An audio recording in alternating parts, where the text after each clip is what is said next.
25મો પ્રશ્ન ધ્યાન આપો. સમતલમાં થતી ગતિ માટે તત્કાલીન વેગ સમજાવો. તત્કાલીન વેગ પણ ત્રીજા ચેપ્ટરમાં આવી ગયો, પણ એક પરિમાણમાં હતું. આ સમતલમાં મેં લગભગ આજે ત્રીજી ચોથી વખત કીધું, સમતલમાં કે ને એટલે દ્વિપરિમાણને ધ્યાનમાં રાખીને સમજવાનું. બરાબર? તો આકૃતિ એને હમણાં સમજીએ, આકૃતિને પછી જોજો. ધીમે ધીમે આગળ થિયરી આવે એનો ઉપયોગ આપણે આકૃતિને ધ્યાનમાં રાખીને કરીશું. તો તત્કાલીન વેગ ખરેખર આવે ક્યાંથી? સરેરાશ વેગ. આગળ મેં કહેલું છે સરેરાશ વેગ એનું આપણે લિમિટ લઈએ એટલે તત્કાલીન વેગ મળી જાય છે. તો પહેલાં તો સરેરાશ વેગ એની ચોખવટ કરવી પડે. એની જે ઓળખ છે એને આપણે ધ્યાનમાં લઈએ. તો ધારો કે કોઈ કણ ડેલ્ટા ટી સમયમાં ડેલ્ટા આર જેટલું સ્થાનાંતર કરે છે. આ કણનો સરેરાશ વેગ સરેરાશ વી બરાબર delta R upon delta T. અહીં સરેરાશ વેગ સ્થાનાંતર સદિશ ડેલ્ટા આરની દિશામાં મળે છે. આ જે છે ને એ નવું કોઈ વાક્ય નથી. બરાબર? આ એક, આ બે અને આ ત્રણ, એ જે સ્ટેપ છે ને એ નવું કોઈ વાક્ય નથી. 24મા પ્રશ્નમાં આપણે વાત કરી એની એ જ વાત અહીંયા કરેલી છે. પણ તત્કાલીન વેગ માટે સરેરાશ વેગની જરૂર પડે એટલે આ લખવું પડે. તો આને આપણે સમીકરણ નંબર 1 તરીકે ગણીએ. હવે આપણે આકૃતિને ધીમે ધીમે સમજીએ. તો ઉપરના સમીકરણમાં સમયનો ગાળો ડેલ્ટા ટી ઘટાડતા જઈએ. તો delta T1, delta T2, delta T3 સમયગાળા દરમિયાન કણનું સ્થાનાંતર અનુક્રમે delta R1, delta R2, delta R3 મળે છે.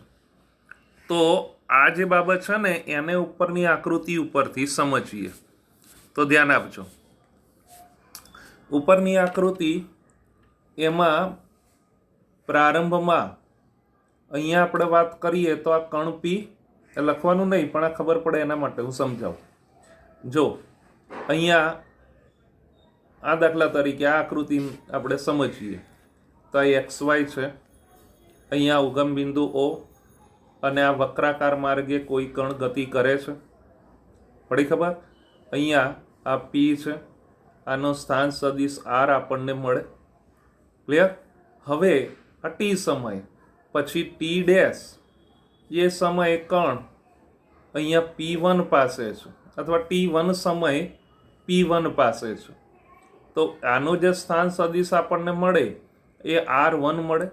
તો આનો જે સ્થાનાંતર સદિશ મળ્યો એ આ ડેલ્ટા R1 તરીકે આપણને મળે. કયા તરીકે? Delta R1. સમજો પડી આટલે સુધી? હવે જો B, C અને D એને આગળ વધારીએ તો અહીંયા આ જે T છે ને પછી અહીંયા T1 ગણીએ. આ T અને અહીંયા T1. તો આ સમયગાળો એ આપણે નાનો લઈએ. દાખલા તરીકે અહીંથી અહીંયા સુધી આપણે આમ ગયા ને એની જગ્યાએ અહીંયા આવીએ. બરાબર? તો આપણે અહીંયા પહોંચીએ એવું કહેવાય. તો R2 તરીકે આપણને મળે. તો આ સ્થાનાંતર આપણને એના કરતાં નાનું મળ્યું. પડી ખબર? તો જોઈ લો, આની સરખામણીમાં આ નજીક, આ અહીંયા સુધી હતું. બરાબર? હવે આપણે થોડાક ઘટ્યા એટલે અહીંયા આવ્યા. ક્લિયર? એટલે આ જે છે ને એ R2 આવે એટલે આ સ્થાનાંતર આપણને આની સરખામણીમાં નાનું મળે. પડી ખબર? એટલે અહીંયા ડેલ્ટા T2 તો ત્યારે આપણને શું મળ્યું? તો ડેલ્ટા R2 મળ્યું. ક્લિયર? પછી ત્યાંથી આ C આકૃતિમાં એના કરતાં નજીક જઈએ એટલે ડેલ્ટા R3 એના કરતાં અહીંયા નજીક ગયા. બરાબર? તો આ જે સ્થાનાંતર છે એ આના કરતાં નાનું મળે. ડીમાં એના કરતાં લગભગ આમ નજીક, સાવ નજીક આમ હતું ને. બરાબર? તો લગભગ અહીંયા નજીક એટલે આ R આવ્યું. તો આ R4 છે ને એ લગભગ અહીંયા નજીક જ. બરાબર? એક જ ઉપર જાણે લગભગ. એટલે આ જે સ્થાનાંતર છે અત્યંત સૂક્ષ્મ થયું કહેવાય. એટલે અહીંયા સમયગાળો કેવો લઈએ છે? નાનો ને નાનો. આ ડેલ્ટા T1 તો ત્યારે ડેલ્ટા R1 આવ્યો, ડેલ્ટા T2 એટલે ત્યારે ડેલ્ટા R2 આવ્યો, ડેલ્ટા T3 એટલે ત્યારે આપણને ડેલ્ટા R3 મળ્યું. પડી ખબર? તો આ પ્રમાણે સમયગાળો નાનો નાનો લેતા રહીએ છીએ. ટૂંકમાં આ શું કહેવા માંગે?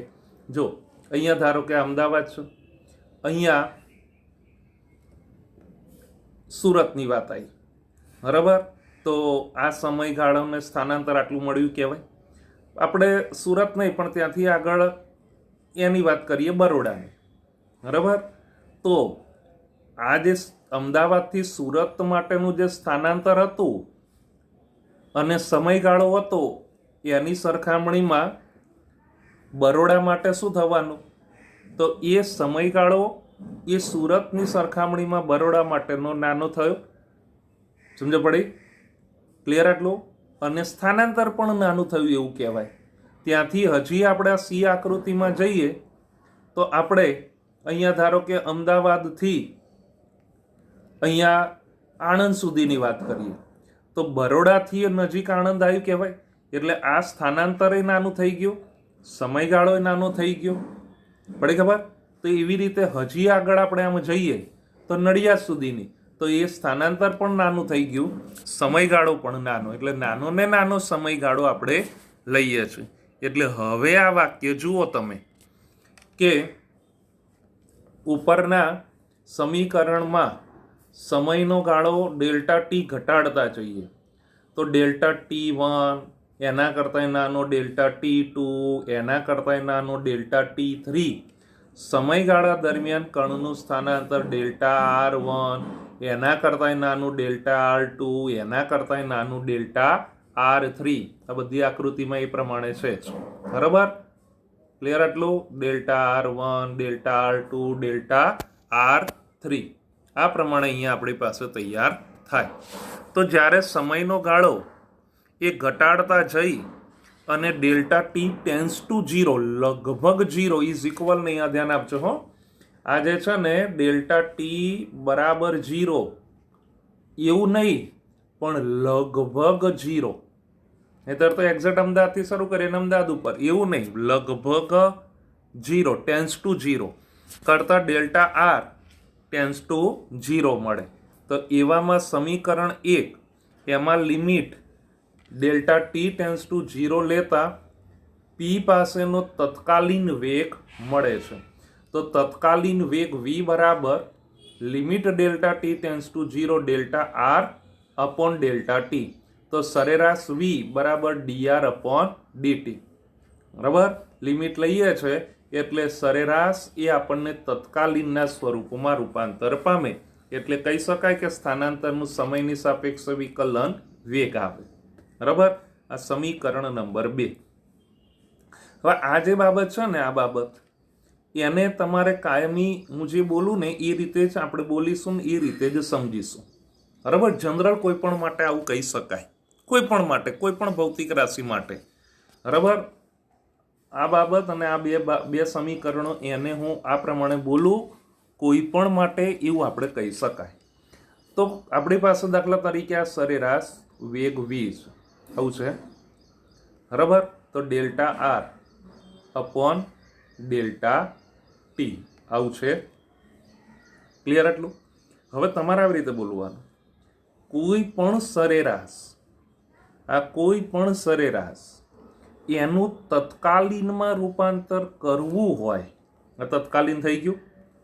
તત્કાલીન એટલે તે ક્ષણે, દરેક ક્ષણે, આપણે જે સાદું નહીં કહેતા વેગ, એ તત્કાલીન વેગ કહેવાય. આપણે પ્રવેગ એવું નહીં બોલતા, એ ખરેખર તત્કાલીન પ્રવેગ બોલાય.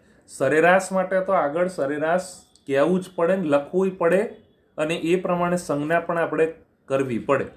પણ તત્કાલીન એ જ શું થયું કહેવાય?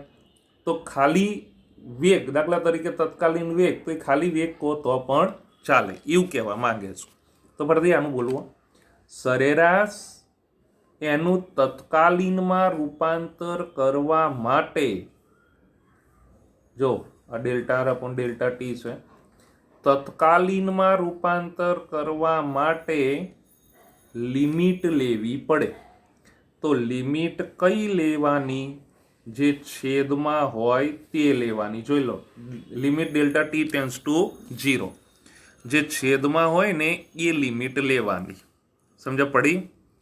પછી લિમિટ જાય, આ લિમિટ જાય, ડેલ્ટા જાય, આ લિમિટ જાય, ડેલ્ટા જાય અને ડી આવે એટલે dr અપોન dt. પડી ખબર? તો આ સરેરાશ v બરાબર અહીંયા આપણને dr અપોન dt મળે. તમારે કાયમી જો સરેરાશ એનું તત્કાલીનમાં, ફરીથી બોલો, સરેરાશ એનું તત્કાલીનમાં રૂપાંતર કરવા માટે લિમિટ લેવાની. પછી તો લિમિટ જાય, ડેલ્ટા જાય અને ડી આવે. ક્લિયર?